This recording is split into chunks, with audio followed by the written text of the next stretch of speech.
Hello friends, नमस्ते र स्वागत छ हजुरहरूलाई नेपाली होम कुकिङ च्यानलमा। आज मैले हजुरहरूको लागि मार्केटमा पाउने KFC चिकनको रेसिपी लिएर आएको छु।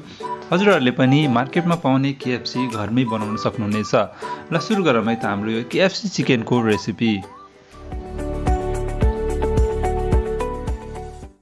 यो KFC चिकन बनाउनलाई मैले यहाँ ठुलो पिस चिकनको लिएको छु र यसमा मैले अब म्यारिनेट गर्नलाई टमेटो सस लिएको छु। यो टमेटो चिली सस हो, सोया सस, भिनेगर, सबको क्वान्टिटी मैले स्क्रिनमा दिएको छु, त्यहाँ हेर्न सक्नुहुनेछ। त्यसपछि मैले यहाँ जिन्जर गार्लिकको पेस्ट राखेँ, टर्मरिक यानि कि बेसार, अनि अलिकति नुन राखेँ र थोरै यसमा पानी राखेर यसलाई म्यारिनेट गर्दैछु।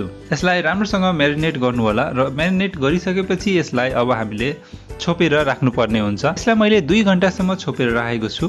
हजुरहरूले 20 देखि 30 मिनट छोपेर राख्नुभयो भने पनि चल्छ। अब यो ड्राई मिक्सको लागि मैले यहाँ मैदा लिएको छु। मैदा मैले 2.5 कप लिएको छु, 2 कप र आधी कप।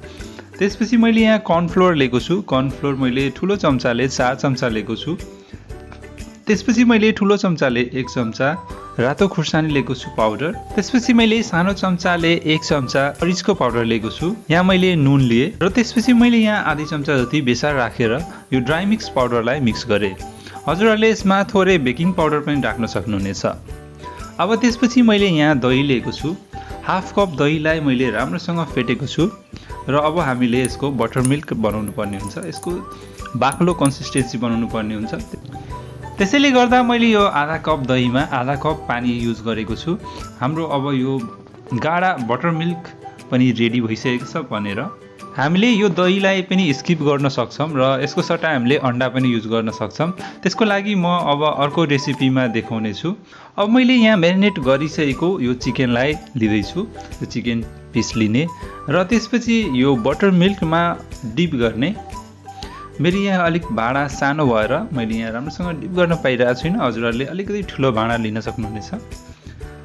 अब यो बटर मिल्कमा डिप गरिसकेपछि हाम्रो यो ड्राई मिक्स पाउडरमा कोटिङ गर्नुपर्ने हुन्छ र मैले यहाँ देखाए अनुसार तपाईँहरूले पनि कोटिङ गर्न सक्नुहुनेछ। अब यो कोटिङलाई हामीले यो चिकनको पिसमाथि राख्दै यसलाई थोरै प्रेस गर्नुपर्ने हुन्छ र प्रेस गरिसकेपछि लास्टमा अलिकति हामीले झार्नुपर्ने हुन्छ।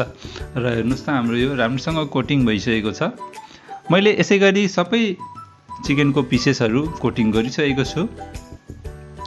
अब यो कोट गरिसकेको चिकन हामीलाई फ्राई गर्नुपर्ने हुन्छ र मैले यहाँ कराईमा डिप फ्राईको लागि तेल तताएको छु। मैले यहाँ सनफ्लावर ओइल लिएको छु र यो तेल राम्रोसँग तातेको हुनुपर्ने छ र केयरफुली यो चिकनको पिसलाई राम्रोसँग यो तेलमा राख्नु होला। यदि हजुरहरूलाई फ्रेन्च फ्राइजको रेसिपी चाहिएको छ भने त्यसको रेसिपी मैले माथि कार्टमा दिएको छु, त्यहाँ गएर अवश्य हेर्न सक्नुहुनेछ। अब यो चिकनको पिसेसलाई हामीले फ्राई गर्नुपर्ने हुन्छ। 6 देखि 8 मिनटसम्म हामीले फ्राई गर्नुपर्ने हुन्छ। एक साइड 4 मिनट फ्राई गर्नु होला र अर्को साइड त्यतिकै 4 मिनट जति फ्राई गर्नुभयो भने हाम्रो यो गोल्डन ब्राउन कलरको KFC चिकन फ्राई भएर रेडी भइसकेको छ। हेर्नुहोस् त।